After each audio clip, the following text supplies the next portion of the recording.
프리미어리그에서 실패를 맛봤으나 아약스에서 부활에 성공한 세바스티앙 알레입니다.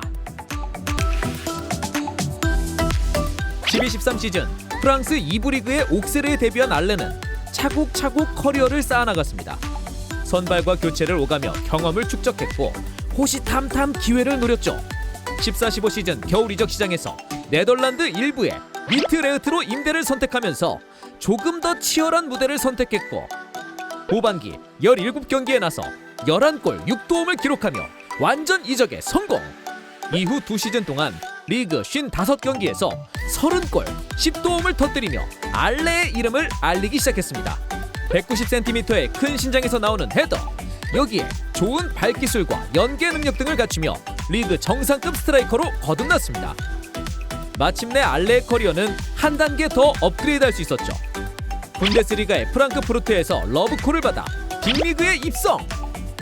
17-18 시즌 리그 31경기에서 9골 4도움을 뽑아내며 준수한 적응기를 보내더니 18-19 시즌에는 팀의 부흥과 함께 잠재력을 폭발!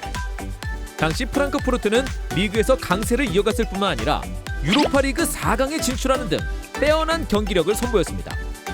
알레는 루카 요비치, 안테 레비치와 함께 프랑크푸르트의 화력을 책임졌습니다. 화끈한 경기력으로 유럽 전역을 사로잡았고 시즌 말미에는 여러 클럽들의 관심을 한몸에 받았습니다. 그중 웨스트햄이 가장 적극적이었는데 결국 4,500만 파운드라는 클럽 레코드를 세우며 알레를 품었습니다. 프랑스 2부, 에레디비지, 분데스리가, 그리고 마침내 프리미어리그의 무대를 밟으며 그야말로 물 흐르듯 커리어를 성장시켜 나갔죠. 알레를 향한 기대감은 엄청났습니다. 아르나우토비치의 대체자라는 역할은 꽤나 중요한 직책이었던 데다가 클럽 레코드를 세웠기에 언론과 팬의 시선이 쏠리는 것은 당연했습니다. 3라운드 왓포드전에서 데뷔골을 포함한 멀티골을 터뜨리며 순조롭게 팀에 녹아드나 싶었지만 이후의 여정은 순탄치 않았습니다. 웨스트햄이 6라운드 맨유전 승리 이후로 하향세를 타기 시작했고 주전급 선수들의 부상까지 이어지면서 분위기가 가라앉았습니다. 불안한 상황은 경기에 임하는 자세나 전술을 소극적으로 만들 수밖에 없었고 결국 알레의 존재감도 서서히 줄어들기 시작했습니다. 간간히 득점포를 가동했으나 팀은 강등권 주변을 맴돌았죠. 결국 20라운드 레스터전 패배와 함께 페예그리니 감독이 경질되는 불운을 맞이했습니다. 모예스 감독이 돌아와 팀을 어느 정도 살려놨지만 눈에 띄는 반등을 이뤄내지 못했고 결국 강등을 모면한 채 16위로 시즌을 마무리.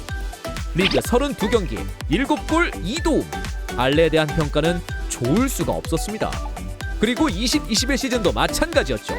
피지컬을 이용한 플레이는 여전히 준수했지만 득점이 많이 나오지 않았고 찬스 미스나 볼 컨트롤 실수 등을 연발했습니다. 알레에 대한 비판의 목소리는 점점 데시벨을 높였고 일각에서는 실패작이라는 의견까지. 거액을 들여 영입한 스트라이커가 빈약한 득점력을 보였으니 당연히 부정적인 시선이 강해질 수밖에 없었습니다. 전반기 16경기에서 3골에 그친 알레의 입지가 점점 더 좁아지기 시작하면서 선택의 기로에 놓일 수밖에 없었는데 1년 반 만에 에레디비지 리턴이라는 선택을 감행했습니다. 행선지는 네덜란드의 강호 아약스였죠. 아약스에서도 클럽 레코드를 세우며 희망을 간직한 것은 맞습니다. 다만 창창한 나이의 선수가 현재 속한 곳보다 경쟁력이 떨어지는 리그로 향한 것은 자신의 실패를 인정하는 것이나 다름없었을 텐데 알레는 주저하지 않았죠. 추후 이 선택은 신의 한 수가 됐습니다. 이적 후 리그 19경기에서 11골 5도움을 기록하며 건재하다는 것을 증명했죠. 프랑크푸르트에서 보여줬던 날카로운 플레이들이 연이어 터져나왔고 때로는 팀원들의 득점을 돕는 등 만능 스트라이커로 다시 태어났습니다. 물론 아약스의 경악스러운 행정실수로 인해 유로파 리그에 참여하지 못하기도 했지만 적어도 리그 경기에 꾸준히 나서 골을 터뜨리며 자신의 선택이 틀리지 않았음을 증명할 수 있었습니다. 완벽한 부활!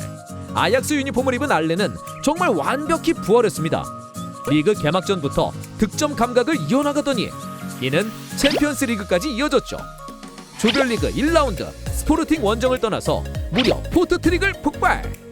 알레의 활약에 힘입은 아약스는 5대1 대승을 거두며 산뜻한 출발을 알렸습니다. 만약 여기서 알레의 득점이 멈췄다면 스포르팅전은 그저 운에 불과했겠죠. 하지만 알레는 이를 허락하지 않았습니다. 2라운드 베식타스전에서 득점, 3라운드 도르트문트전에서는 한 골 2도움을 기록하며 하드 캐리. 전승 행진과 함께 알레의 스탯이 점점 화려해졌죠. 반환점을 돌아도 알레의 발끝은 여전히 날카로웠습니다. 4라운드 도르트문트 원정에서 득점, 베식타스전 2골, 마지막 스포르팅전에서도 다시 골망을 흔들며 6경기 10골 2도움, 경기당 2개라는 엄청난 공격 포인트를 쌓았습니다. 드디어 9골을 넣은 레반도프스키를 누르고 챔피언스리그 득점 1위에 오르는 영광을 누렸습니다. 또한 아약스 역시 6경기 20득점으로 바이언에 이어 팀 득점 2위에 오르는 기염을 토했는데, 이와 동시에 리버풀, 바이언과 함께 조별리그 전승을 거둔 팀으로 남았죠. 오른발 4골, 왼발 3골, 헤더 3골. 다양한 알레의 득점 방식도 대단했지만 무엇보다도 주목해야 할 것은 알레의 조별리그 전 경기 득점 기록입니다. 이는 17-18 시즌 레알에서 호날두가 사상 처음으로 세운 기록이었으며 이후에는 아무도 성공하지 못했었죠. 하지만 프리미어리그에서 실패 후 네덜란드로 쫓겨나듯 간 스트라이커가 이 기록을 깰 것이라고 그 누가 예상할 수 있었을까요? 그것도 흔히 말하는 메가 클럽이 아닌 다른 곳에서 말이죠. 프리미어리그에서 실패를 맛봤으나 아약스에서 부활을 알린 알레. 호날두에 이어 두 번째로 조별리그 전 경기 득점 기록과 함께 21년 말 기준 득점 순위 1위에 올라 있는데요.